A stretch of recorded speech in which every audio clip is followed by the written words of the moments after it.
الحمد لله رب العالمين والصلاة والسلام على أشرف المرسلين وعلى آله وصحبه ثم ما بعد. Dear believers, we need to distinguish, or every Muslim is requested to distinguish between the primary objectives and secondary objectives. Why? Because this division, first thing, is a major division. It exists in every single legislation. So that if you don't know what are the primary objectives and secondary objectives, you will mix up everything in your performance in the deen. So what are the major or primary objectives? Primary objectives are those legislations which consider the ibadah. So the side, as example for salat, the salat has got primary objectives which are to seek to be close to Allah subhanahu wa ta'ala, to seek the maghfirah, the forgiveness from Allah with this salat. And like the secondary objective, which is the things which normally surround the legislation, and which is some sort of easiness. And mainly it is something not for Allah, but for the as a desire for the person himself, hab. So everything may contain primary objective and at the same time secondary objectives. But where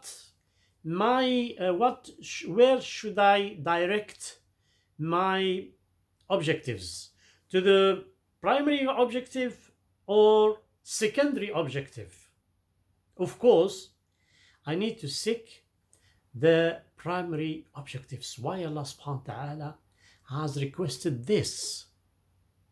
Between brackets, it should be kind of surrounding to Allah subhanahu wa ta'ala. قال تعالى وَمَا خَلَقْتُ الْجِنَّ وَالْإِنسَ إِلَّا لِيَعْبُدُونَ. I only created jinn and ins to worship me. So normally the ibadah is a full-time ibadah. No seeking rizq, no working, no playing or any kind of entertainment, nothing at all. It's just pure ibadah from the 24 hours. This is what the real ibadah should be like. But with rahmah, the mercy of Allah, He has just requested a short time for ibadah. So it's not that much. But in this short time of ibadah, we need to concentrate on the good intention. Because we are in Ramadan, we may take an example. Of course, in Salat, we have a major or primary objectives, as I mentioned, possibly secondary objectives, like someone may have a light in his face, may join the neighbors when he goes to the masjid. All those are not requested, but it's some sort of easiness around the main objective, which is performing the salat to Allah subhanahu wa ta'ala. In Hajj as well, we have the pure ibadah, which is tawaf and sa'i between Safa and Marwa, etc. At the same time, there are some other secondary objectives which are not really recommended, but is kind of mercy from Allah subhanahu wa ta'ala, which are like, the trade the person may do, etc. All this is an easiness from Allah subhanahu wa ta'ala. And because we are in Ramadan, as an example, we can consider Ramadan. Possibly the intention could be 4 types of intentions. Any fasting, not just Ramadan, but any kind of fasting. First, think if the person has the intention to use the fasting as a diet. In this case, it will not accept it from him, because his desire is not to worship Allah, but to some sort of desire for some results upon the person himself. Second level is if his intention is, or the most of his intention is towards not the ibadah but towards the diet or saving the food, etc. This is of course not accepted as well. A third one, it's like 50-50.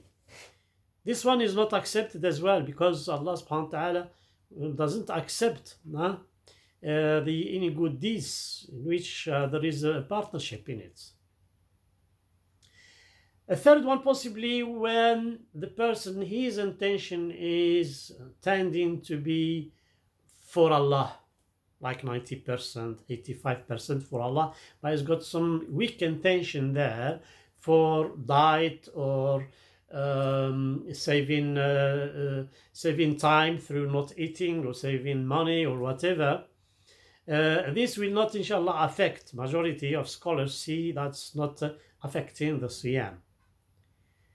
And of course, the last one is when the person made a clear intention towards Allah subhanahu wa ta'ala as worship, and he doesn't have any other intentions. In this case, of course, it is considered as ibadah. Inshallah, we'll accept this. So overall, be careful. Every ibadah is surrounded by major or primary objectives and secondary objectives. Example, someone who becomes like a president or emir or a teacher or imam, if his intention is to worship Allah through this cause, yeah, it's fine, it's good. But if his intention is to achieve the dunya, he doesn't care about issues of akhirah, and the good intention is just want to to be some sort of, he's got fame, to be famous and well known to the stage where people say, have you heard about this person, etc. All this is not accepted. Is not accepted in ibadah. And this is why we can see a lot of people, when they take these positions, actually they got a lot of problems to be bad people. Why? Because their intention in the beginning is not, it wasn't the intention to take this position as ibadah, but to take it to achieve as much as possible from the dunya. And in fact, this why is this legislations primary objectives, secondary objectives? Because it's hard, it's easiness from Allah, it's mercy from Allah. If everything is just straightforward ibadah, no benefiting at all for the person himself, no one will do ibadah. He will say, oh, it's very hard, I can't perform the salat while I shouldn't meet my friends or my neighbors. It's hard to make fasting while this fasting may lead to non-benefits. It's hard. So Allah subhanahu wa ta'ala has surrounded those primary legislations by secondary legislations to make it easy for the mukallaf. So it is easy for him, inshallah. Wassalamu alaikum wa rahmatullahi wa barakatuh.